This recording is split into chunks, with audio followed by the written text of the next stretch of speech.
नमस्कार बच्चों, आज हम डिस्कस करेंगे क्लास 10th इकोनॉमिक्स के सेकंड चैप्टर भारतीय अर्थव्यवस्था के क्षेत्र के मोस्ट इंपॉर्टेंट एमसीक्यूज क्वेश्चंस। ये आपके मोस्ट एक्सपेक्टेड क्वेश्चंस पे रहेंगे क्योंकि यही वो क्वेश्चंस है जो आपके board exam plus NTSC exam में बार बार रिपीट होते रहे। इट मीन्स इन क्वेश्चंस के इस बार भी आपके एग्जाम में आने के चांसेस थोड़े ज़्यादा रहेंगे। जहाँ तक आपके टर्म 1 के सिलेबस की बात है तो टर्म 1 का सिलेबस आपका कवर हो चुका है। सभी चैप्टर्स को हम डिटेल में डिस्कस कर चुके हैं और सभी चैप्टर्स के एमसीक्यूज भी हम आपके साथ शेयर कर चुके हैं। अगर आपने उन वीडियोस को नहीं देखा तो आपको प्लेलिस्ट में जाना है। प्लेलिस्ट में क्लास 10 सोशल साइंस का जीनियस बैच मिलेगा जहां पर आपको सभी चैप्टर्स के डिटेल वीडियो प्लस सभी चैप्टर्स के एमसीक्यूज वीडियो हिंदी और इंग्लिश मीडियम दोनों में एक साथ मिल जाएंगे। Let's begin. चलिए शुरुआत करते हैं आज के इस वीडियो की, आज के इस चैप्टर की। सबसे पहले हम इस चैप्टर को प्रीव्यू करते हैं, थोड़ा सा समझते हैं कि इस चैप्टर में ऐसा है क्या, ताकि हम अच्छे से इन क्वेश्चंस को सोल्व कर पाएं। ओके, तो यहाँ ये जो चैप्टर है ये भारत की अर्थव्यवस्था की बात करता है, भारत की इकोनॉमी की बात करता है, आर्थिक गतिविधियों की बात करता है। अब ये आर्थिक गतिविधियां, इकोनॉमिक एक्टिविटीज क्या होती है कि जैसे आप घर से स्कूल के लिए निकलते हो तो बहुत सारे लोगों को देखते हो जो अलग अलग काम धंधे करते हैं। कोई रेडी वाला है, कोई दुकानदार है, कोई मिठाई वाला है, कोई रिक्शा वाला है, कोई ऑटो रिक्शा वाला है, कोई डॉक्टर है, कोई लॉयर है, कोई टीचर है। देखते हो ना, अलग अलग काम धंधे करते हैं। तो ये जो जितने भी काम धंधे होते हैं उनको बोलते हैं हम आर्थिक गतिविधियां। अब आर्थिक गतिविधियां किस आधार पे कह सकते हैं कि वो सभी काम धंधे जिनसे हमें आय प्राप्त होती है, जिनसे हमें इनकम प्राप्त होती है, उनको बोलेंगे हम आर्थिक गतिविधियां। ठीक, समझ में आ गया। अब दूसरी गतिविधि होती है, वो होती है अनार्थिक गतिविधि। एक आर्थिक होगी, दूसरी अनार्थिक गतिविधि। अनार्थिक गतिविधि वो होती है कि वो सभी काम धंधे जिनसे हमें आय प्राप्त नहीं होती, उसको हम अनार्थिक गतिविधि कहेंगे। जैसे आप स्कूल जाते हो, डेली जाते हो, इनकम होती है, नहीं होती, तो ये क्या है, अनार्थिक गतिविधि है। ठीक, जैसे आपकी मदर घर पे खाना बनाते हैं तो उससे आय प्राप्त नहीं होती, नहीं होती ना, तो वो क्या है, अनार्थिक गतिविधि है। अब यही काम अगर होटल में किया जाए तो वहां पे उसी काम के पैसे मिलते हैं ना खाना बनाने के, तो वहां पे वो आर्थिक गतिविधि हो जाती है।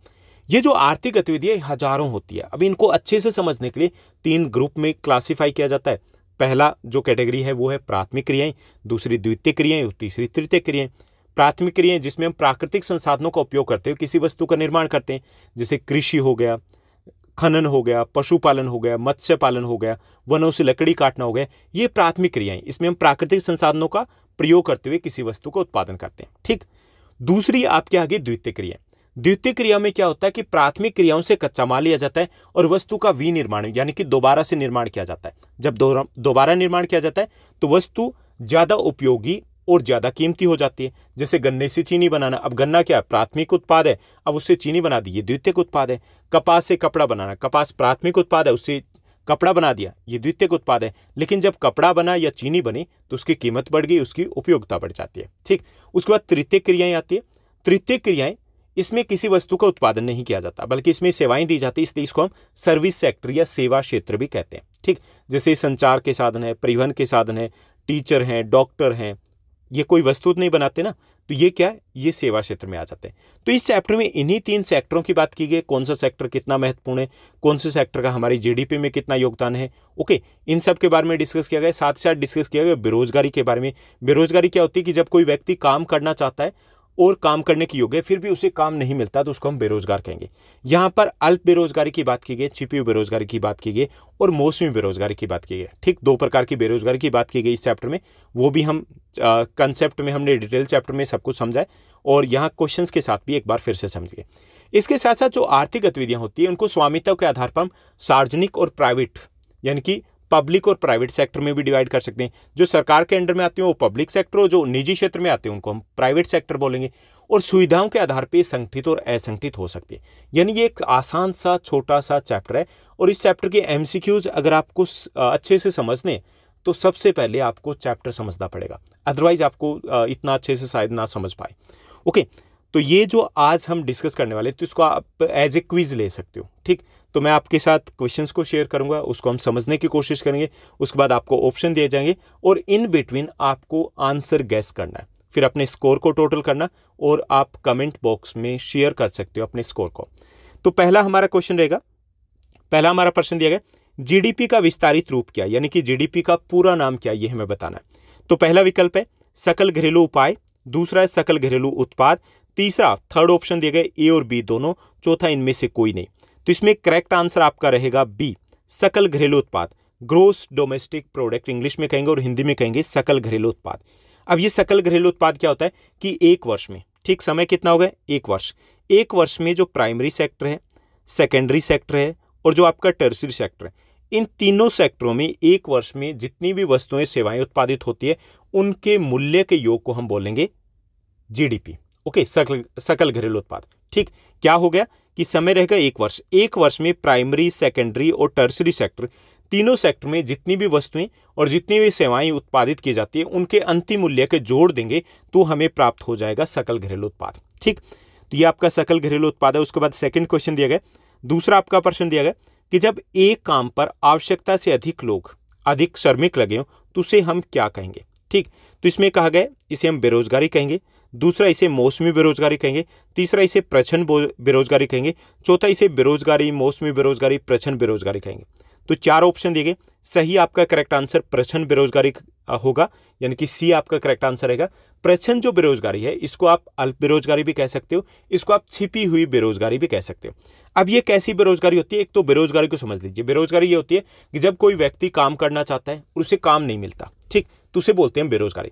अब ये जो प्रच्छन्न बेरोजगारी में क्या होता है कि लोग काम करते हुए तो दिखते हैं, ठीक, लेकिन वास्तव में उनको उतना नहीं मिल पा रहा जितना वो डिजर्व करते हैं, या उनकी ज़रूरत नहीं है। जैसे कृषि में मान लीजिए कि किसान है, किसान के पास 3 एकड़ ज़मीन है, उसमें घर के 6 सदस्य लगे हुए, ज़रूरत सिर्फ 3 की है, 3 एक्स्ट्रा लगे हुए ना, तो ये प्रच्छन्न बेरोजगारी है। इसे आप अल्प बेरोजगारी कहोगे, इसे आप छिपी हुई बेरोजगारी कहोगे, क्योंकि दिखने में तो लग रहा है ना वो काम धंधा करे, लेकिन वास्तव में उनके पास काम नहीं है, क्योंकि उनके वहाँ होने से कोई फर्क नहीं पड़ना, प्रोडक्शन उत्पादन उतना ही रहना। एक और एग्जांपल आपको देता हूं, समझ पाओगे आप इसको, कि जैसे आपके गली मोहल्ले से कोई टीचर है, प्राइवेट स्कूल में जा रहा है, ठीक, और उसको सैलरी मिली है 10,000 रुपीज़, 10,000 रुपये पर मंथ उसको सैलरी मिली है, और वह डिजर्व करता है या करती है 25,000 या 30,000 या 40,000 रुपये डिजर्व करते हैं, लेकिन कितनी मिली है 10,000 रुपये। तो ये भी प्रच्छन्न या अल्प या छुपी हुई बेरोजगारी है, क्योंकि दिखने में तो लग रहा है ना कि काम धंधे लगे, लेकिन उतना नहीं मिल पा रहा ना जितना डिजर्व करते हैं, तो उसको क्या कहेंगे, प्रच्छन्न बेरोजगारी, अल्प बेरोजगारी या छिपी हुई बेरोजगारी कहेंगे। तो यहाँ पे सी आपका करेक्ट आंसर रहेगा। उसके बाद थर्ड आपका क्वेश्चन दिया गया, तीसरा आपका प्रश्न है, वह गतिविधियां जो स्वयं वस्तु का उत्पादन नहीं करती बल्कि उत्पादन प्रक्रिया में सहयोग देती है किस क्षेत्र में आएगी। यानी कि वो सभी गतिविधियां जो स्वयं खुद किसी वस्तु का उत्पादन नहीं करते बल्कि उत्पादन में सहयोग करते हैं, तो कौन से क्षेत्र की, कौन से सेक्टर की एक्टिविटीज रहेगी। ऑप्शन है हमारे, पहला विकल्प है प्रथम, दूसरा है द्वितीय, तीसरा तृतीय और चौथा है चतुर्थ। यानी कि कौन सा सेक्टर है, तो इसमें करेक्ट आंसर आपका सी रहेगा, तृतीयक सेक्टर।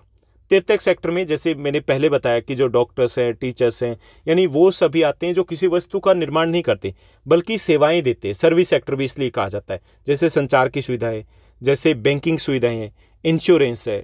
ओके, ये सभी किस में आएंगे, तृतीयक या टर्शरी सेक्टर में आएंगे, तृतीयक सेक्टर में आएंगे। ठीक, उसके बाद फोर्थ आपका क्वेश्चन दिया गया, चौथा प्रश्न है, रिक्तस्थान सेक्टर के श्रमिक वस्तुओं का उत्पादन नहीं करते।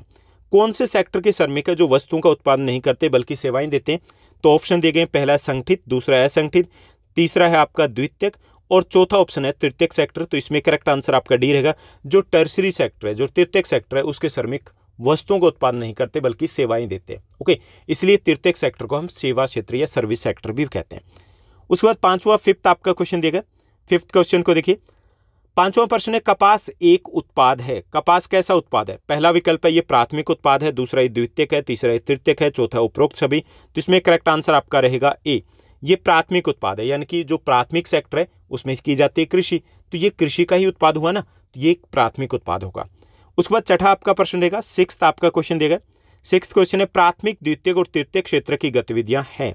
कैसी गतिविधियां, तो यहां पर है विकल्प दिए गए कि ये संगठित गतिविधियां हैं, ये असंगठित गतिविधियां, तीसरा है ये मानव निर्मित गतिविधियां, चौथा ये परस्पर निर्भर गतिविधियां, यानी कि एक दूसरे के ऊपर निर्भर करती है, इंटरडिपेंडेंट है। तो इसमें करेक्ट आंसर आपका डी रहेगा, ये सभी गतिविधियां इंटरडिपेंडेंट है, परस्पर निर्भर करती है। जैसे प्राथमिक क्षेत्र है तो उसका विकास डिपेंड करता है द्वितीयक और तृतीयक सेक्टर के ऊपर, द्वितीयक का प्राथमिक और तृतीयक के ऊपर डिपेंड करता है, तृतीयक का प्राथमिक और जो द्वितीयक है उनका जितना ग्रोथ होगा उतनी तृतीयक की डिमांड बढ़ेगी। यानी आपस में एक दूसरे के ऊपर डिपेंड करते हैं। यानी कोई भी एक सेक्टर अगर ग्रोथ करता है, उसका विकास होता है, तो दूसरे दोनों सेक्टर उनका भी विकास होगा ऑटोमेटिक। ठीक, उसके बाद सेवंथ क्वेश्चन को देखते हैं। सातवां हमारा प्रश्न रहेगा। सातवां प्रश्न है, राष्ट्रीय ग्रामीण रोजगार गारंटी अधिनियम 2005 का उद्देश्य क्या है, ये हमें बताना है। ठीक, यानी कि इसका उद्देश्य हमें बताना है कि क्यों ये लागू किया गया। तो पहला विकल्प दिया गया, ग्रामीण क्षेत्रों में रोजगार के अवसर बढ़ाना, इसका उद्देश्य ताकि ज़्यादा से ज़्यादा लोगों को रोजगार मिल पाए। दूसरा, श्रमिकों की साधारण अवस्था को सुधारना, कि उनको एटलीस्ट उनकी बेसिक जो जरूरतें वो पूरी हो पाए, इतनी उनकी इनकम हो जाए, ये इसका उद्देश्य है। तीसरा उपरोक्त दोनों, और चौथा ऑप्शन दिया गया कोई भी नहीं। तो इसमें करेक्ट आंसर आपका सी रहेगा, उपरोक्त दोनों, यानी कि दोनों ऑप्शन है वो करेक्ट है। यानी इसके दो उद्देश्य हैं, ग्रामीण क्षेत्रों में रोजगार के अवसर बढ़ाना और श्रमिकों की साधारण अवस्था में सुधार लेकर के आना, ये भी जो राष्ट्रीय ग्रामीण रोजगार गारंटी अधिनियम यानी कि मनरेगा का उद्देश्य है। उसके बाद 8वां प्रश्न दिया गया।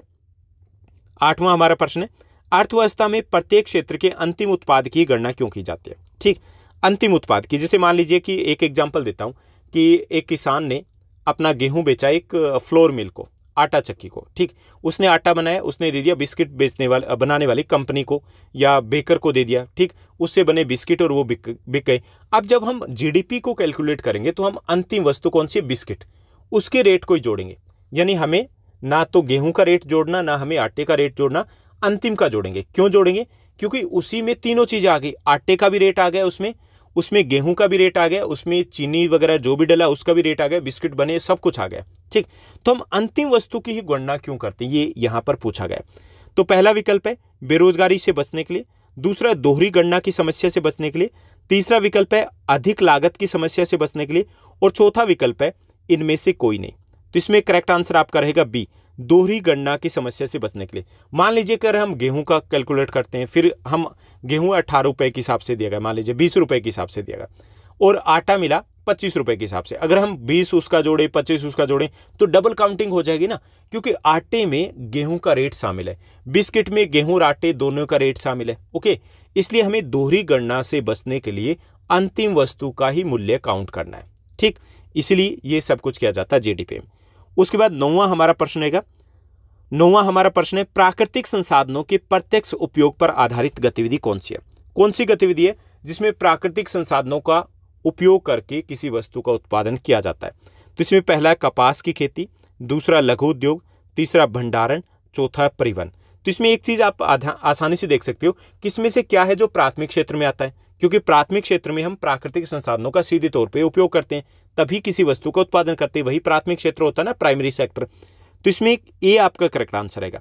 जो कपास की खेती है, यानी कि कपास की कृषि जो की जाती है, तो वो आपका प्राथमिक सेक्टर की एक्टिविटी है, और उसमें हम प्राकृतिक संसाधनों का सीधे तौर पर उपयोग करते हैं। ठीक, तो आपका ए करेक्ट आंसर रहेगा। उसके बाद 10वां 10th आपका क्वेश्चन दिया गया। 10वां आपका प्रश्न है, सेवा क्षेत्र में शामिल गतिविधियों के उदाहरण है, यानी कि इनमें से कौन सी एक्टिविटीज है जो सर्विस सेक्टर में यानी कि तृतीयक सेक्टर में आती है? ठीक, पहला है परिवहन, दूसरा भंडारण व व्यापार, तीसरा संचार व बैंकिंग, चौथा ऑप्शन दिया गया उपरोक्त सभी। तो इसमें आपका करेक्ट आंसर रहेगा डी, उपरोक्त सभी, यानी कि ये सभी गतिविधियां किस में आएगी? तृतीयक सेक्टर में आएगी, सेवा क्षेत्र या सर्विस सेक्टर में आएगी।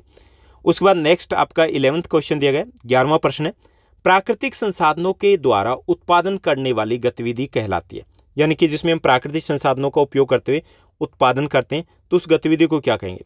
इसमें पहला विकल्प दिया गया, पहला ऑप्शन है आपका प्राथमिक सेवाएं कहेंगे, दूसरा उसे सेवा क्षेत्र कहेंगे, सर्विस सेक्टर कहेंगे, तीसरा उसे हम औद्योगिक क्षेत्र यानी कि इंडस्ट्री रिलेटेड सेक्टर कहेंगे, और चौथा उसको कहेंगे हम पर्सनल सर्विस यानी कि व्यक्तिगत सेवाएं। ठीक, तो इसमें करेक्ट आंसर आपका क्या रहेगा? उसमें रहेगा प्राथमिक सेवाएं या प्राथमिक क्षेत्र कहेंगे। ठीक, क्योंकि प्राथमिक क्षेत्र ही हो गया ना, जिसमें प्राकृतिक संसाधनों का उपयोग करते हैं, जैसे कृषि हो गया, मछली पालन हो गया, या आपका खनन हो गया, ओके, पशुपालन हो गया, तो ये सभी प्राथमिक क्षेत्र में आते हैं। ठीक, तो ये आपका एक करेक्ट आंसर हो जाएगा। उसके बाद 12th 12वां आपका प्रश्न है, चलिए उसको भी समझते हैं। 12th आपका क्वेश्चन दिया गया, सार्वजनिक और निजी क्षेत्र को किस आधार पर वर्गीकृत किया जाता है? यानी कि जो इकोनॉमिक एक्टिविटीज है, एक तो हमने इनको क्लासिफाई किया था उत्पादन के आधार पर, प्राथमिक, द्वितीयक और तृतीयक क्षेत्र में। इसी तरीके से इनको दो और तरीके से भी क्लासिफाई किया जा सकता है। एक तरीका है कि इनको सार्वजनिक और निजी क्षेत्र में विभाजित किया जाता है, क्लासिफाई किया जाता है। ठीक, किस आधार पर किया जाता है? तो 4 ऑप्शन दिए गए। पहला हमारा ऑप्शन रहेगा द्वितीय क्षेत्र के आधार पर, दूसरा सुविधाओं के आधार पर, तीसरा स्वामित्व के आधार पर, और चौथा ऑप्शन दिया गया हमें इनमें से कोई नहीं। तो इसमें आपका करेक्ट आंसर रहेगा सी, स्वामित्व के आधार पे, यानी मालिक कौन है उसके आधार पे। जो सार्वजनिक क्षेत्र की गतिविधियां होती है उसके मालिक कौन होते हैं? सरकार, गवर्नमेंट। ओके, और जो निजी क्षेत्र है इसमें एक व्यक्ति या व्यक्तियों का समूह होता है जो मालिक होता है। ओके, तो स्वामित्व के आधार पर, ओनरशिप के बेस पर इन गतिविधियों को दो भागों में बांटा जाता है, सार्वजनिक गतिविधियां और निजी क्षेत्र की गतिविधियां। उसके बाद नेक्स्ट हमारा क्वेश्चन दिया गया 13वां हमारा प्रश्न है, 13वां प्रश्न है, कपास की खेती निम्न प्राकृतिक कारक या कारकों पर निर्भर करती है। ठीक, वैसे आपका ज्योग्राफी से ही रिलेटेड क्वेश्चन है जो आपके इको में भी दिया गया। तो इसमें है, ये सूर्य के प्रकाश पर निर्भर करती है, ये वर्षा पर भी निर्भर करती है, ये जलवायु पर भी निर्भर करती है, और डी ऑप्शन दिया गया सभी। तो इसमें करेक्ट आंसर आपका डी हो जाएगा, ये उपरोक्त सभी प्राकृतिक कारकों पर निर्भर करती है। ठीक, उसके बाद नेक्स्ट जो आपका क्वेश्चन दिया गया 14वां प्रश्न है, रोजगार गारंटी अधिनियम वर्ष रिक्त स्थान में लागू किया गया था, यानी कि कब लागू किया गया था ये हमें बताना है। तो इसमें 4 विकल्प दिए गए। पहला विकल्प है हमारा 2012 में, दूसरा 2005 में, तीसरा 2006 में, चौथा ऑप्शन दिया गया 2010 में। तो इसमें आपका करेक्ट आंसर रहेगा 2005 में। ठीक, मनरेगा 2005 या एमजी नरेगा 2005 भी इसको कहा जाता है। तो ये 2005 में इसको लागू किया गया था। उसके बाद नेक्स्ट आपका क्वेश्चन रहेगा 15वां प्रश्न है, चलिए उसको समझते हैं। 15वां प्रश्न है, प्राथमिक, द्वितीयक और तृतीयक को देश की यानी कि रिक्त स्थान की दृष्टि से 3 क्षेत्रों में विभाजित किया जाता है। यानी कि हम जितनी भी आर्थिक गतिविधियां उनको 3 सेक्टरों में डिवाइड करते हैं ना, प्राथमिक सेक्टर, द्वितीयक सेक्टर, तृतीयक सेक्टर। तो इसको किस आधार पे हम डिवाइड करें? तो इसमें पहला वितरण के आधार पे, दूसरा परिवर्तन के आधार पे, तीसरा महाजन के आधार पे, चौथा उत्पादन के आधार पे। तो इसमें करेक्ट आंसर रहेगा, हम इनको 3 क्षेत्रों में जो डिवाइड करते हैं वो उत्पादन के आधार पे डिवाइड करते हैं, यानी किस प्रकार से उत्पादन किया जा रहा है। एक में तो उत्पादन प्राकृतिक संसाधनों का उपयोग करते हुए किया जाता है, वो प्राथमिक क्षेत्र हो गया, जिसमें प्राकृतिक संसाधनों का यानी कि प्राथमिक क्षेत्र के प्रोडक्ट को उपयोग करके दोबारा जब बनाया जाता है तो द्वितीयक सेक्टर हो गया। और तृतीयक सेक्टर में किसी वस्तु को उत्पादन नहीं किया जाता, सेवाएं होती है। ओके, तो हम उत्पादन के आधार पर इन गतिविधियों को 3 सेक्टरों में डिवाइड करते हैं, यानी कि डी आपका करेक्ट आंसर रहेगा। उसके बाद नेक्स्ट आपका क्वेश्चन दिया गया 16वां प्रश्न है, चलिए उसको देखते हैं। 16th आपका क्वेश्चन दिया गया, प्रच्छन्न बेरोजगारी का अन्य नाम है, यानी कि प्रच्छन्न बेरोजगारी को इस नाम से भी जाना जाता है, हमें पहचानना है। पहला ऑप्शन दिया गया अल्प बेरोजगारी इसको कहा जाता है, दूसरा इसको छिपी हुई बेरोजगारी भी कहा जाता है, तीसरा इसको सी दोनों कहा जाता है, चौथा इसमें दोनों में से कोई नहीं। तो आपका करेक्ट आंसर रहेगा सी, दोनों कहा जाता है, यानी इसको अल्प बेरोजगारी भी कहा जाता है और इसको छिपी हुई बेरोजगारी भी कहा जाता है। 2 एग्जाम्पल मैंने दिए थे कि मान लीजिए किसी जगह पर एक शॉप है, उसमें 4 लोग बैठे हैं, ओके, और उस पर जरूरत है 2 ही लोगों की, तो 2 लोग एक्स्ट्रा बैठे हैं, अगर उन दोनों लोगों को हटा लें तो भी इनकम उतनी होनी है। तो ये क्या है?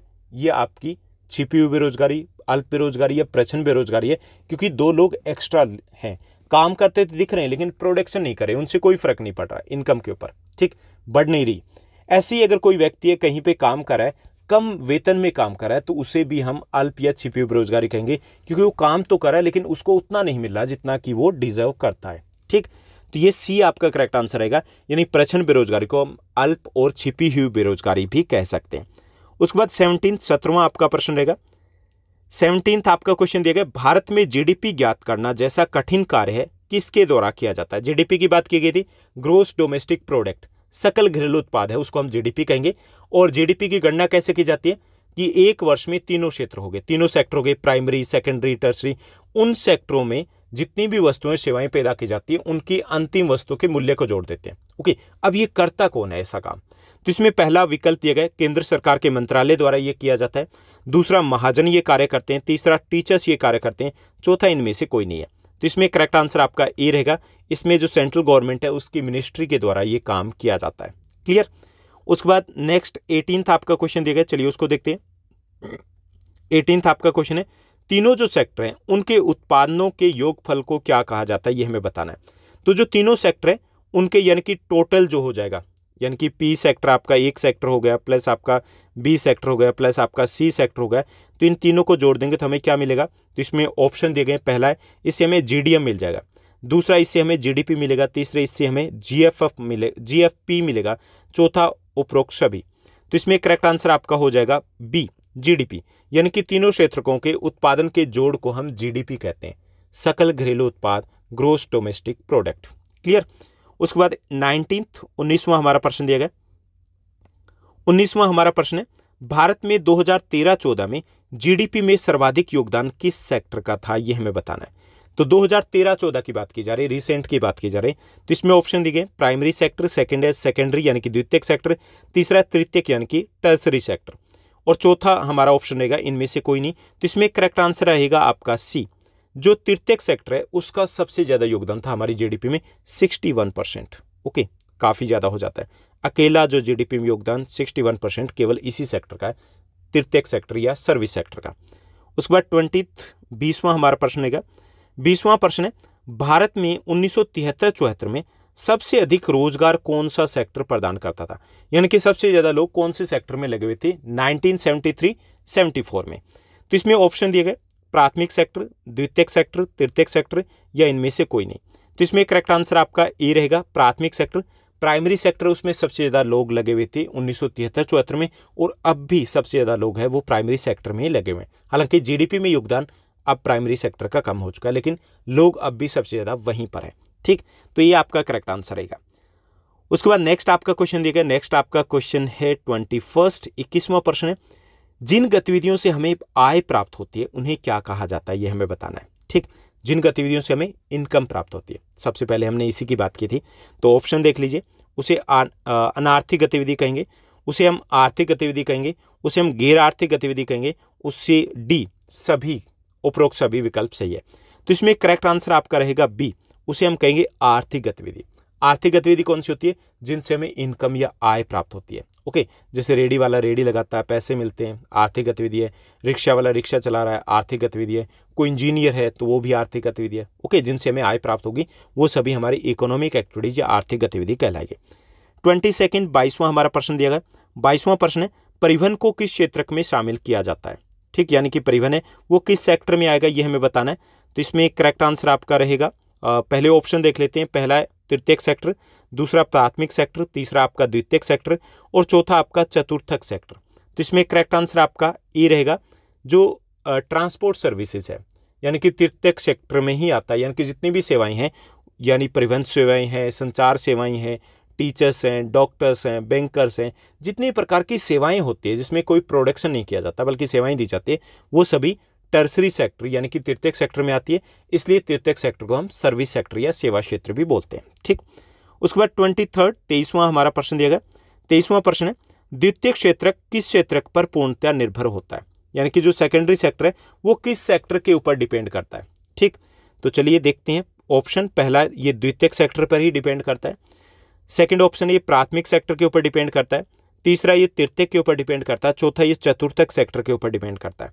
तो इसमें करेक्ट आंसर आपका रहेगा बी, प्राथमिक सेक्टर के ऊपर डिपेंड करता है। यानी इसका जो कच्चा माल होता है, कच्चे माल से ये नई वस्तुएं बनाते हैं ना, तो कच्चा माल कहाँ से आएगा, प्राइमरी सेक्टर से। जैसे मान लीजिए कि कोई भी कारखाना है, अब जैसे चीनी उद्योग है तो गन्ने से चीनी बने, गन्ना कहाँ से आएगा, प्राइमरी सेक्टर से। कपड़ा उद्योग है, कपास से कपड़ा बना रहे हैं तो कपास कहाँ से आएगा, प्राइमरी सेक्टर से। जैसे जूट बैग बना रहे हैं तो जूट कहाँ से आएगा, प्राइमरी सेक्टर से। ऐसे ही मान लीजिए कि जैसे डेयरी उद्योग है, ठीक, तो इसमें मिल्क वगैरह ये कहाँ से आएंगे, प्राइमरी सेक्टर से। ऐसी कोई ऑटोमोबाइल इंडस्ट्री है, आयरन स्टील इंडस्ट्री है, तो वहाँ पे मिनरल्स कहाँ से आएंगे, प्राइमरी सेक्टर से। जो सेकेंडरी सेक्टर होता है वो अपने कच्चे माल के लिए प्राइमरी सेक्टर यानी कि प्राथमिक सेक्टर के ऊपर डिपेंड करता है। उसके बाद 24वां हमारा प्रश्न दिया गया, 24वें प्रश्न को देखिए, 1973-74 में जीडीपी में प्राथमिक क्षेत्र की हिस्सेदारी कितनी थी। यानी बहुत पहले की बात की गई, लेकिन ये भी आपके एनसीईआरटी की बुक में दिया गया, तो ये इंपॉर्टेंट क्वेश्चन बनता है कि 1973-74 में जीडीपी में, सकल घरेलू उत्पाद में प्राइमरी सेक्टर का शेयर कितना था, ये हमें बताना है। तो ऑप्शन दिए गए, पहला 40%, दूसरा 45%, तीसरा 42% और फोर्थ ऑप्शन है 43%। तो इसमें करेक्ट आंसर आपका सी रहेगा 42%, 42% जो शेयर था वो प्राइमरी सेक्टर का था 1973-74 में हमारी जीडीपी में। ठीक, अब कितना रह गया, अब ये घट करके केवल 14% रह गया। 2013-14 की बात करें तो इतना कम रह गया। ठीक, चलिए हम नेक्स्ट क्वेश्चन की बात करते हैं। 25वां हमारा प्रश्न है, 25वां प्रश्न है, गन्ने का द्वितीयक क्षेत्रक रूप कौन सा होगा। यानी गन्ना क्या है, एक प्राथमिक प्रोडक्ट है, प्राथमिक प्रोडक्ट है ना, कृषि में पैदा किया जाता है। ओके, अब इसका द्वितीयक सेक्टर का रूप क्या रहेगा, यानी कि द्वितीयक सेक्टर में तो क्या करते हैं, कच्चे माल को नई वस्तु में बदलते हैं। ओके, जो ज़्यादा उपयोगी होती है और ज़्यादा कीमती होती है। तो इसका द्वितीयक सेक्टर का रूप क्या होगा, पहला है चीनी बनेगी इससे, दूसरा इससे गुड़ बनेगा, सी इससे ए और बी दोनों बनेंगे, चौथा डी इनमें से कोई नहीं। तो इसमें करेक्ट आंसर आपका हो जाएगा सी, ए और बी, यानी कि इसका द्वितीयक सेक्टर का रूप होगा चीनी और गुड़ दोनों बनते हैं गन्ने से, और ये बनाता है सेकेंडरी सेक्टर यानी कि द्वितीयक सेक्टर। नेक्स्ट हमारा क्वेश्चन दिया गया 26वां प्रश्न है, 26वां प्रश्न दिया गया, भारत में 2013-14 में सर्वाधिक रोजगार प्रदान करने वाला क्षेत्र कौन सा था, यह हमें बताना है। तो इसमें पहला ऑप्शन दिया गया प्राथमिक सेक्टर था यानी कि प्राइमरी सेक्टर था, दूसरा द्वितीयक क्षेत्रक यानी कि सेकेंडरी सेक्टर, तृतीयक क्षेत्रक टर्सरी सेक्टर और इनमें से कोई नहीं। अब दोबारा से एक बार प्रश्न को देखिए, 2013-14 में सबसे ज्यादा रोजगार कहाँ मिल रहा था, रोजगार पूछा है, जीडीपी योगदान नहीं पूछा है, तो यहाँ पर प्राथमिक सेक्टर रहेगा। चाहे कभी भी ये रोजगार की बात करें, 1973-74 की बात करें, 1947 की बात करें, 1990 की बात करें, अब की बात करें, सबसे ज्यादा जो लोग हैं काम धंधे में वो प्राइमरी सेक्टर में लगे हुए हैं, और प्राइमरी सेक्टर में भी सबसे ज्यादा किस में लगे हुए, कृषि में लगे हुए। तो ये आपका करेक्ट आंसर रहेगा। उसके बाद 27वां आपका प्रश्न है, चलिए उसको देखते हैं। 27वां प्रश्न है, 2013-14 में जीडीपी में तृतीय सेक्टर की हिस्सेदारी कितनी थी, यानी कि 2013-14 की बताना है। किस में योगदान, जीडीपी में पूछा है, किसका पूछा है, टर्सरी सेक्टर का, तृतीय सेक्टर का योगदान पूछा है।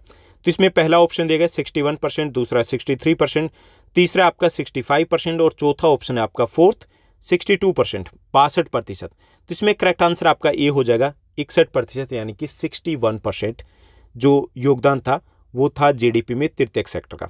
ठीक, उसके बाद नेक्स्ट आप क्वेश्चन देखिए, 28वां 28 आपका प्रश्न दिया गया, 2013-14 का ही ये प्रश्न है कि 2013-14 में जीडीपी में प्राथमिक सेक्टर यानी कि प्राइमरी सेक्टर का शेयर कितना था, उसकी हिस्सेदारी कितनी थी। तो इसमें पहला ऑप्शन दिया गया 12%, 12%, 15%, 15%, सी ऑप्शन है 14%, 14%, और डी ऑप्शन है आपका 16%, 16%। तो इसमें करेक्ट आंसर आपका सी रहेगा, 14% शेयर था जीडीपी में प्राइमरी सेक्टर का, केवल 14%। और लोग लगे हुए लगभग आधे से ज़्यादा 55% के आसपास लोग हैं वो प्राइमरी सेक्टर में लगे हुए, लेकिन जीडीपी में योगदान रह गया केवल 14%। ठीक, उसके बाद नेक्स्ट जो आपका क्वेश्चन दिया गया 29वां प्रश्न है, चलिए उसको देखते हैं। 29वां प्रश्न है, भंडारण को किस क्षेत्रक में शामिल किया जाएगा, यानी कि जो स्टोर बने होते हैं, गोदाम बने होते हैं, गोडाउन्स बने होते हैं, तो कौन से सेक्टर में आते हैं। तो इसमें बताइए, कोई वस्तु पैदा होती है, नहीं पैदा होती ना, वो सेवाएं देते हैं। ओके, तो सेवा किस में आएगी, तृतीय सेक्टर में आएगी। तो ऑप्शन दिए गए आपके तृतीय, प्राथमिक, द्वितीय, चतुर्थक। तो इसमें करेक्ट आंसर आपका ए हो जाएगा, तृतीय सेक्टर, क्योंकि जितनी भी सेवाएं हैं वो सभी की सभी आपकी तृतीय यानी कि सर्विस सेक्टर यानी कि टर्सरी सेक्टर में आएगी। क्लियर। उसके बाद 30वां आपका प्रश्न है, 30वें प्रश्न को देखते हैं। 30वां प्रश्न है, उत्पादन और उपभोक्ता के मध्य कौन सा क्षेत्रक है वो संबंध स्थापित करता है, यानी कि कौन सा इन दोनों को जोड़ता है। यानी उत्पादन हो रहा है खेतों में और हम बैठे हैं शहर में, तो हमारे पास वो प्रोडक्ट जो पहुंचते हैं वो कौन सा सेक्टर पहुंचाता है, ये काम कौन सा सेक्टर करता है। ठीक, तो इसमें ऑप्शन दिए गए, पहला तृतीय सेक्टर, दूसरा द्वितीय सेक्टर, तीसरा प्राथमिक सेक्टर और चौथा आपका चतुर्थक सेक्टर। तो इसमें आपका करेक्ट आंसर होगा वो रहेगा ए, तृतीय सेक्टर, यानी कि सर्विस सेक्टर। वही तो सेवाएं प्रोवाइड करता है ना, यानी परिवहन के साधनों के द्वारा वो शहरों में पहुंचते हैं सामान, कारखानों तक कच्चा माल पहुंचता है, उसके बाद जो प्रोडक्ट है वो हमारे तक पहुंचते हैं। ओके, व्यापारी है वो हमारे तक पहुंचाते हैं। तो अलग अलग सेवाएं होती है और ये सारी सेवाएं देता है तृतीय सेक्टर। ठीक, उसके बाद नेक्स्ट आपका क्वेश्चन दिया गया 31वां प्रश्न है। 31वां प्रश्न है, गेहूं की अंतिम वस्तु के रूप में किसे माना जाएगा, यानी कि किसे हम कहेंगे कि ये गेहूं की अंतिम वस्तु है। पहला इसमें आटा, दूसरा बिस्किट, तीसरा ए और बी दोनों, चौथा डी इनमें से कोई नहीं। तो गेहूं की जो पहली वस्तु होगी वो होगा गेहूं, खुद हो गया ना गेहूं। उसके बाद उसकी दूसरी वस्तु होगी, जो मध्यवर्ती वस्तु होगी वो हो जाएगा आपका आटा।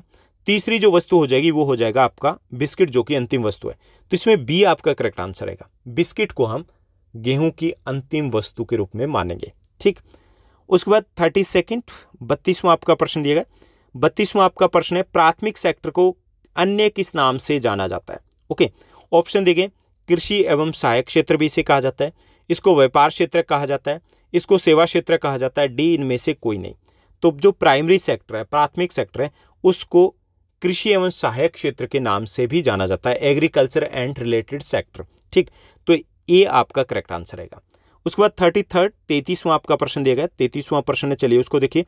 कौन से क्षेत्र को सेवा क्षेत्रक भी कहा जाता है। ठीक, कौन से सेक्टर को हम सर्विस सेक्टर भी कहते हैं, ये पूछा गया हमसे।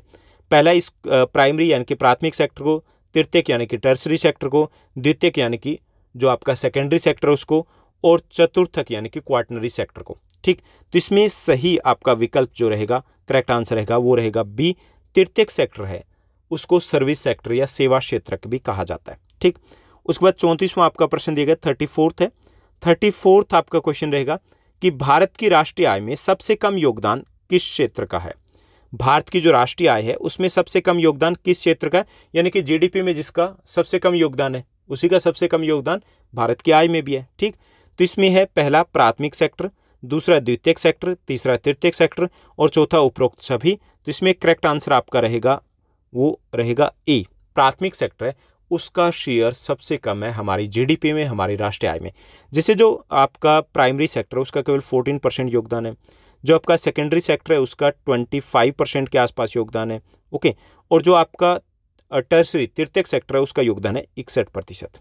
ठीक, चलिए अब हम आगे बढ़ते हैं 35वें प्रश्न को देखते हैं। 35वां आपका प्रश्न है मिश्रित यानी कि मिक्स्ड इकोनॉमी, मिश्रित अर्थव्यवस्था का क्या अर्थ है। जैसे ये भी एक शब्द आपके इस चैप्टर में आया कि मिश्रित अर्थव्यवस्था है भारत की, मतलब क्या हुआ इसका। पहला है सार्वजनिक और निजी क्षेत्र का अस्तित्व, यानी कि इसमें गवर्नमेंट इंडस्ट्रीज भी होती है, गवर्नमेंट सेक्टर भी होता है, प्राइवेट सेक्टर दोनों ही साथ साथ होते हैं, उसको बोलेंगे हम मिक्स्ड इकोनॉमी। दूसरा ऑप्शन है कि औद्योगिक विकास में विदेशों का जब हम सहयोग लेते हैं, दूसरे देश हमारी हेल्प करते हैं, तो उसको हम मिक्स्ड इकोनॉमी बोलेंगे। तीसरा है बृहत और कुटीर उद्योग का सह अस्तित्व, यानी कि जब बड़े उद्योग और छोटे उद्योग, घरेलू उद्योग है, कुटीर उद्योग है, वो जब साथ साथ हो तो उसको हम बोलेंगे मिश्रित अर्थव्यवस्था यानी कि मिक्स्ड इकोनॉमी। और डी है इसमें से कोई नहीं, यानी कि उपरोक्त में से कोई भी सही विकल्प नहीं है। तो इसमें करेक्ट आंसर आपका रहेगा ए, इंडियन जो इकोनॉमी है वो मिश्रित अर्थव्यवस्था है, क्योंकि इसमें पब्लिक सेक्टर भी है यानी कि सार्वजनिक क्षेत्र भी है, और इसमें प्राइवेट सेक्टर भी यानी कि दोनों ही टाइप के उद्योग मिलते हैं, तो इसको हम मिक्स्ड इकोनॉमी कहते हैं। तो ए आपका करेक्ट आंसर रहेगा। उसके बाद नेक्स्ट आपका 36वां प्रश्न है। 36वां प्रश्न है आर्थिक कार्यों के आधार पर किसी देश की अर्थव्यवस्था को विभाजित किया जा सकता है। ठीक, यानी कि आर्थिक कार्यों के आधार पर किसी देश की अर्थव्यवस्था को कौन से सेक्टर में विभाजित किया जा सकता है। पहला उसे प्राथमिक सेक्टर में, द्वितीयक सेक्टर में दूसरा ऑप्शन है, तीसरा आपका ऑप्शन दिया गया तृतीयक सेक्टर में, चौथा ऑप्शन है उपरोक्त सभी। तो इसमें करेक्ट आंसर आपका रहेगा डी, उपरोक्त सभी। यानी कि किसी भी देश की अर्थव्यवस्था को हम उत्पादन के आधार पर या आर्थिक कार्यों के आधार पर 3 सेक्टरों में डिवाइड करते हैं, मुख्य तौर पे प्राइमरी, सेकेंडरी और टर्सरी सेक्टर, यानी कि डी आपका करेक्ट आंसर हो जाएगा, उपरोक्त सभी। उसके बाद 37वां आपका प्रश्न दिया गया। 37वां प्रश्न है उद्योग को किस क्षेत्र में शामिल करेंगे। ठीक, उद्योग को हम किस क्षेत्र में शामिल करेंगे ये हमें बताना है। तो पहले इसको ये प्राइमरी सेक्टर में आते हैं, दूसरे द्वितीयक सेक्टर में आते हैं, तीसरा ये तृतीयक सेक्टर में आते हैं, चौथा ये पंचमक सेक्टर में आते हैं। तो आपका करेक्ट आंसर रहेगा बी, जितने भी कारखाने होते हैं वो द्वितीयक सेक्टर में आते हैं, इसलिए द्वितीयक सेक्टर को हम उद्योगों से संबंधित सेक्टर भी कह सकते हैं, इंडस्ट्री रिलेटेड सेक्टर भी कहा जा सकता है। ओके, तो बी आपका करेक्ट आंसर रहेगा। उसके बाद 38वां आपका प्रश्न है, चलिए उसको देखते हैं। 38वां प्रश्न है किसी बैंक में कार्यरत मैनेजर को किस क्षेत्र में शामिल किया जाएगा। यानी एक बैंक में मैनेजर है वो काम करता है, तो जो मैनेजर है वो कौन से सेक्टर में आएगा। पहला प्राइमरी प्राथमिक सेक्टर में, दूसरा द्वितीयक सेक्टर में, तीसरा तृतीयक सेक्टर में और चौथा उपरोक्त सभी। ठीक, तो इसमें आपका करेक्ट आंसर रहेगा वो सी रहेगा, ये तृतीयक सेक्टर में आएगा, क्योंकि मैनेजर क्या कर रहा है, सेवाएं दे रहा है, और सेवाएं सभी किस में आती है, तृतीयक सेक्टर में आती है। क्लियर, इस टाइप के एग्जाम्पल भी आपके एग्जाम में पूछे जा सकते हैं, कुछ अलग टाइप के एग्जाम्पल दिए जाएंगे, आपको थोड़ा सा समझना है कि कौन से सेक्टर में आ रहा है। क्लियर। उसके बाद 39वां आपका प्रश्न रहेगा। 39वां प्रश्न है भारत में प्रच्छन्न बेरोजगारी सामान्यतः दिखाई देती है। प्रच्छन्न बेरोजगारी, छिपी हुई बेरोजगारी आमतौर पे सबसे ज़्यादा कहाँ दिखाई देती है। पहला ऑप्शन है ये कृषि सेक्टर में ज़्यादा होती है, कृषि क्षेत्र में। दूसरा ये फैक्ट्रियों में यानी कि कारखानों में ज़्यादा है। तीसरा ये सेवा क्षेत्र में, सर्विस सेक्टर में ज़्यादा है। चौथा इन सभी सेक्टर में ये ज़्यादा है। ठीक, तो इसमें करेक्ट आंसर रहेगा आपका ए, कि ये वैसे तीनों सेक्टर में, लेकिन यहाँ पे पूछा है सामान्यतः सबसे ज़्यादा कहाँ होती है, तो सबसे ज़्यादा ये एग्रीकल्चर सेक्टर में, कृषि क्षेत्र में। ये आप आइडिया लगा सकते हो कि जीडीपी में योगदान हमारा 14% है और लोग लगे हुए लगभग 55%। कितने ज़्यादा लगे हुए, तो सबसे ज़्यादा ये जो प्रॉब्लम है, ये जो बेरोजगारी है वो कृषि सेक्टर में है। ठीक, उसके बाद 40वां आपका प्रश्न है। 40वां प्रश्न दिया गया कि गन्ने से चीनी बनाना और कपास से कपड़े बनाना किस क्षेत्र की गतिविधि है। ठीक, गन्ने से चीनी बनाना और कपास से कपड़े बनाना किस क्षेत्र की एक्टिविटी कहलाएगी। पहला ये प्राथमिक सेक्टर में आएगा, दूसरा ये द्वितीयक में आएगा, तीसरा ये तृतीयक में आएगा, चौथा उपरोक्त सभी। तो इसमें करेक्ट आंसर आपका रहेगा बी, ये द्वितीयक सेक्टर में आएगा। यानी गन्ने से चीनी बनाना हो, कपास से कपड़ा बनाना हो, तो ये विनिर्माण उद्योग है, यानी कि किसी कच्चे माल से नई वस्तु तैयार करना। तो ये सभी कार्य कारखानों में किए जाते हैं और सभी उद्योग है वो द्वितीयक सेक्टर में ही आते हैं। क्लियर।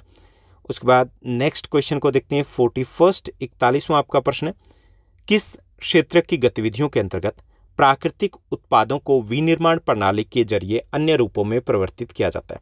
यानी किस क्षेत्र की जो गतिविधियां उसको हम प्राकृतिक उत्पादों को विनिर्माण प्रणाली के तहत अन्य रूपों में परिवर्तित किया जाता है। अब प्रश्न को अच्छे से समझिए, क्योंकि जिसने प्रश्न को समझ लिया तो आंसर आपको इस चैप्टर के सारे क्वेश्चंस के इजीली मिल जाएंगे। तो यहाँ पे ये पूछा गया कि कौन से सेक्टर में विनिर्माण प्रणाली, इसको भूल जाइए, किसमें प्राकृतिक उत्पादों को अन्य रूप में बदला जाता है। तो कौन से सेक्टर में ऐसे करते हैं, जैसे कपास से कपड़ा बनाना, ओके, गन्ने से चीनी बनाना, जो जूट है उससे बैग या बोरी बनाना, ओके, कौन से सेक्टर में होता है ये सारा काम, ये द्वितीयक सेक्टर में होता है। तो इसमें आपका करेक्ट आंसर ए हो जाएगा, द्वितीयक सेक्टर, ठीक, क्योंकि सारे उद्योग सेकेंडरी सेक्टर यानी कि द्वितीयक सेक्टर में आते हैं। उसके बाद 42वां आपका प्रश्न है। 42वां प्रश्न है, कौन सा सेक्टर वस्तुओं के बजाय सेवाओं का सृजन करता है, यानी कि कौन सा सेक्टर है जो वस्तुओं का उत्पादन नहीं करता बल्कि सेवाएं देता है। ऑप्शन दिए गए, पहला आपका प्राथमिक, दूसरा द्वितीयक, तीसरा तृतीयक, चौथा चतुर्थक। करेक्ट आंसर आपका रहेगा सी, तृतीयक सेक्टर है जिसको हम सेवा क्षेत्र भी बोलते हैं, ये वस्तुओं का उत्पादन नहीं करता बल्कि सेवाएं देता है। उसके बाद 43वां आपका प्रश्न रहेगा। 43वां प्रश्न है, कृषि क्षेत्र के श्रमिकों में किस प्रकार की बेरोजगारी व्याप्त है। जो एग्रीकल्चर सेक्टर है उनके श्रमिकों में किस टाइप की बेरोजगारी ज़्यादा पाई जाती है।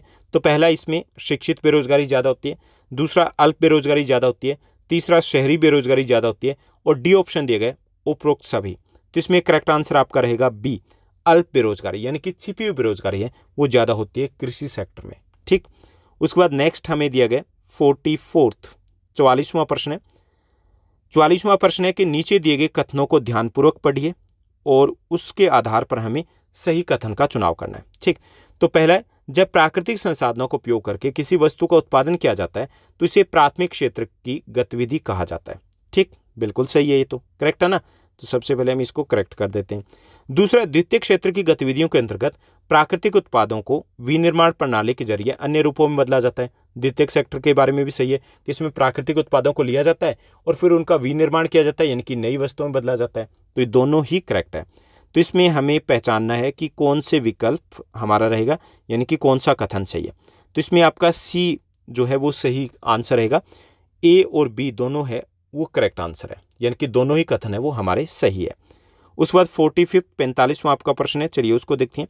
45वां प्रश्न दिया गया कि निम्नलिखित कथनों में से कौन सा कथन सत्य है, ठीक, ये हमें फाइंड आउट करना है। तो ये यहाँ पर दिया गया कि तृतीय क्षेत्र की आर्थिक गतिविधियाँ वो स्वतः है वस्तुओं का उत्पादन नहीं करती बल्कि उत्पादन प्रक्रिया में सहयोग या मदद करती है। सही बात है ना, कि जो तृतीय सेक्टर की जो एक्टिविटीज है वो कुछ वस्तुओं का उत्पादन नहीं करती बल्कि सेवाएं देती है, ओके, मदद करती है, करेक्ट है। तृतीय क्षेत्र को सेवा क्षेत्र भी कहा जाता है, ये भी करेक्ट है, दोनों करेक्ट हो गए। सी है ए और बी दोनों, डी है न तो ए और नहीं बी, ओके। तो इसमें करेक्ट आंसर आपका कौन सा रहेगा, सी रहेगा, ए और बी दोनों कथन सत्य है। उसके बाद 46वां आपका प्रश्न है। 46वां प्रश्न दिया गया, निम्नलिखित में से कौन सा उदाहरण एक संगठित क्षेत्र के अंतर्गत आता है। पहला आपका ऑप्शन है, एक ठेकेदार के लिए काम करने वाला दिहाड़ी मजदूर है वो संगठित क्षेत्र में आएगा। अब ये संगठित है, संगठित क्या है ये भी मैं थोड़ा सा बता दूं आपको कि संगठित क्षेत्र वो होता है जहां पर सरकार के नियमों विनियमों का पालन होता है और सरकार, जैसे गवर्नमेंट सेक्टर में होता है ना जॉब वगैरह, वैसी कंडीशन संगठित क्षेत्र में होती है। यानी कि आप ये मानकर चल सकते हो कि आपका जो गवर्नमेंट स्कूल में देखते हो जैसे टीचर्स होते हैं तो उनकी वेतन अधिक होता है, जॉब की सुरक्षा होती है, जब मर्जी उनको टाटा बाय बाय नहीं बोल सकते, ओके, उनको पेड हॉलीडेज मिलती है, उनके काम करने के घंटे निश्चित होते हैं, एक्स्ट्रा काम करते हैं तो एक्स्ट्रा वेतन मिलता है, उनको पेंशन जैसी बहुत सारी सुविधाएं मिलती है, ओके, वो होता है संगठित क्षेत्र, ठीक। इसमें सारे गवर्नमेंट सेक्टर आ जाएगा। इसके अलावा कुछ बड़ी कंपनियां हैं तो उसमें भी, जैसे प्राइवेट बैंक है तो वो उसमें भी वो भी संगठित क्षेत्र में आएंगे क्योंकि सरकार के नियमों का पालन होगा। ये जो रेडी वाले हैं, ये जो ट्यूटर होते हैं, ये जो किसी दुकान शोरूम पे काम करने वाले होते हैं, ये सारे असंगठित क्षेत्र में आएंगे क्योंकि उनको सरकारी नियमों के अनुसार वेतन या सुविधाएं नहीं मिलती है, ठीक। इतना समझ लीजिए, बाकी आप चैप्टर को डिटेल में समझ लीजिएगा ताकि आपके सारे कंसेप्ट क्लियर हो पाए। तो यहाँ पे दिया गया कि एक ठेकेदार के लिए काम करने वाला दिहाड़ी मजदूर वो संगठित क्षेत्र में आएगा। दूसरा, सभी रोजगार लाभ प्राप्त करने वाला एक इंजीनियर है वो संगठित क्षेत्र में आएगा। तीसरा विकल्प दिया गया, एक निजी स्कूल में सफाई कर्मचारी वो किस में आएगा, संगठित क्षेत्र में आएगा। चौथा, एक दर्जी जो अपने घर पर कपड़े सिलता है वो संगठित क्षेत्र में आएगा। तो इसमें करेक्ट आंसर आपका बी रहेगा, सभी रोजगार लाभ प्राप्त करने वाला एक इंजीनियर, क्योंकि उसको सरकार के नियमों के अनुसार सारे लाभ मिल रहे हैं, वेतन भी अच्छा होगा, पेड हॉलीडेज में मिल रही होगी, पेंशन भी मिल रही होगी यानी कि रिटायरमेंट के बाद, और बाकी सुविधाएं भी उसको मिल रही होगी। तो ये संगठित क्षेत्र में आता है, ठीक। उसके बाद 47वां हमारा प्रश्न दिया गया, 47वां जो प्रश्न है, ये यहाँ पर हम जो कुछ क्वेश्चंस डिस्कस करें ये आपके इस बार के सैम्पल क्वेश्चन पेपर में भी दिए गए जो सीबीएसई की तरफ से रिलीज किया गया। 47th हमारा क्वेश्चन दिया गया, चलिए उसको रीड करना है। तो 47th हमारा प्रश्न दिया गया कि महात्मा गांधी राष्ट्रीय रोजगार गारंटी अधिनियम 2005, जिसको मनरेगा या फिर एमजी नरेगा के नाम से भी जानते हैं, ठीक, ये प्रतिवर्ष 100 दिन की रोजगार की गारंटी देता है। यानी कि जो नरेगा का कार्यक्रम है या मनरेगा कार्यक्रम है वो हर व्यक्ति को जो भी उसमें रजिस्टर्ड है उसको 100 दिन के काम की गारंटी देता है कि 100 दिन का काम सरकार देगी उनको, ठीक। अगर सरकार इन 100 दिनों के रोजगार को देने में असमर्थ रहती यानी कि नहीं दे पाती तो सरकार क्या करती है? ऑप्शन दिए गए, इन दिनों के बदले भत्ते या मुआवजे का भुगतान करना होगा सरकार को। दूसरा, इसके लिए एक योजना और प्रदान करनी होगी कि चलिए वो स्कीम आप ले लो। तीसरा, इसमें 1/3 भत्ता मिलेगा यानी कि 1/3 कम से कम भत्ता दिया जाएगा, यानी कि पूरा नहीं लेकिन उसका तीसरा हिस्से का वेतन मिल जाएगा काम ना मिला तो। चौथा ऑप्शन है कि मुआवजे के रूप में स्वास्थ्य सुविधाएं उनको देनी होगी। तो इसमें करेक्ट आंसर रहेगा आपका ए, कि अगर सरकार 100 दिनों को काम नहीं दे पाती, मान लीजिए 80 डेज का 80 दिनों का काम दे दिया, 20 डेज 20 दिनों का काम नहीं दिया, तो 20 दिनों के उनको घर बैठे ही वेतन या फिर भत्ता दिया जाएगा, ठीक। तो ये रहेगा आपका ए करेक्ट आंसर। उसके बाद 48वां आपका प्रश्न है। 48वां प्रश्न है, निम्नलिखित में से सही विकल्प को हमें चुनना है, ठीक। पहला बैंकर, यानी कि इसमें से एक ही सही विकल्प है। बैंकर वो तृतीयक सेक्टर में आता है, ये सही है। मछुआरे द्वितीयक में आते हैं, ये सही नहीं है क्योंकि मछुआरे आएंगे प्राथमिक सेक्टर में। बढ़इया वो प्राथमिक के आता है, नहीं, ये जो बढ़इया जो फर्नीचर का काम करते हैं ये द्वितीयक में आते हैं। परिवहन के साधन वो द्वितीयक में आते हैं, बिल्कुल सही नहीं है, ये तृतीयक में आते हैं, ठीक। तो इसमें एक करेक्ट आंसर आपका ए रहेगा क्योंकि यही सही विकल्प है जो सही में मैच किया हुआ है, ठीक। उसके बाद 49वां आपका प्रश्न रहेगा। 49वां प्रश्न है, एक महिला अपने गांव में एक मिठाई की दुकान पर अनुबंध के आधार पर काम करती है। अनुबंध समझते हैं ना, कॉन्ट्रैक्ट के बेसिस पर, ठीक, ठेके पर काम करती है। उसे दिन भर काम करने के बाद कम वेतन मिलता है। उसे कोई अवकाश या सवैतनिक अवकाश भी नहीं मिलता कि छुट्टी ले लेगा तो भी वेतन मिलेगी उसे, ऐसा भी कोई ऑप्शन नहीं है। जबकि वह जब भी अपने काम से अनुपस्थित यानी कि एब्सेंट रहती है तो नियोक्ता है उसका वेतन काट लेता है। पता लगाएं कि वो इनमें से कौन से सेक्टर में काम करी है, ये हमें बताना है। तो ये भी आपके सीबीएसई के सैंपल क्वेश्चन पेपर है उसका पार्ट है, उसमें भी यही सेम क्वेश्चन दिया गया है। तो इसमें पहला ऑप्शन दिया गया कि वो प्राथमिक सेक्टर में आती है। दूसरा, ये सेवा क्षेत्र में आती है। तीसरा, ये संगठित क्षेत्र में आती है। चौथे, असंगठित क्षेत्र में आती है। तो यहाँ पे जो डिटेल दी गई वो डिटेल दी गई कि काम करने की परिस्थितियाँ कैसी है, उस आधार पे हमें बताना है। तो इसमें आपका करेक्ट आंसर रहेगा आपका डी, वो असंगठित क्षेत्र में आती है जो सरकार के, जहाँ पर सरकार के नियम कायदे कानूनों का पालन नहीं किया जाता, जहाँ पे वेतन कम होता है, जॉब की सुरक्षा नहीं होती और किसी प्रकार की अन्य सुविधाएं नहीं मिलती है। तो असंगठित क्षेत्र आपका करेक्ट आंसर रहेगा डी। उसके बाद नेक्स्ट आपका क्वेश्चन दिया गया, अगला प्रश्न देखिए, क्वेश्चन नंबर 50वां आपका प्रश्न है। यह आपका लास्ट क्वेश्चन रहेगा इस चैप्टर का। तो ये हमारा 50th क्वेश्चन दिया गया कि एक आदमी फूड प्रोसेसिंग फार्म पर कार्यरत है, ओके, फूड पैकिंग का लगा लीजिए, इस टाइप का कोई काम धंधा, उस पर वो काम करता है। उसे बहुत अधिक शारीरिक श्रम करना होता है, मेहनत करनी होती है। उसकी जो वाइफ है, पत्नी है और बेटी है वो भी उसके खेत में यानी कि हर दिन खेत में उसके काम में हेल्प करती है। किस प्रकार का रोजगार का उदाहरण, ये कैसा काम है, कैसा रोजगार है यहाँ पे? तो पहला ये अल्प रोजगार है, दूसरा ये मौसमी रोजगार है, तीसरा ये अति रोजगार है, चौथा ये चक्रीय रोजगार है। तो इसमें करेक्ट आंसर रहेगा ये अल्प रोजगार है, जिसमें सारे लोग काम तो कर रहे हैं, काम करते तो दिख रहे हैं लेकिन वास्तव में उनको उतना नहीं मिल रहा है क्योंकि एक ही व्यक्ति का काम हो रहा है, ओके। तो ये अल्प रोजगार भी कह सकते हैं, इसको प्रच्छन्न बेरोजगारी भी कह सकते हैं, इसको आप छिपी हुई बेरोजगारी भी कह सकते हैं। क्लियर? तो ये आपका था चैप्टर नंबर 2 भारतीय अर्थव्यवस्था के क्षेत्र का। उम्मीद करता हूँ सारे क्वेश्चंस आपको अच्छे से समझ में आएंगे। आपके जितने भी चैप्टर्स है टर्म 1 के, उन सभी के एमसीक्यूज भी हो चुके हैं, डिटेल में चैप्टर भी हमने डिस्कस कर दिए। अगर आपने उन वीडियोस को नहीं देखा तो आप प्लेलिस्ट में जाइए। प्लेलिस्ट में 2 आपको प्लेलिस्ट मिलेगी, एक मिलेगी class 10 social science MCQ series जिसमें ओनली एमसीक्यूज आपको मिलेंगे, और क्लास 10 सोशल साइंस का जीनियस बैच जिसमें आपको डिटेल चैप्टर प्लस आपको एमसीक्यूज मिलेंगे। देखिएगा जरूर और फीडबैक भी दीजिएगा। आज के लिए बस इतना ही। Thank you, bye bye, have a nice day. मिलते हैं नेक्स्ट वीडियो में।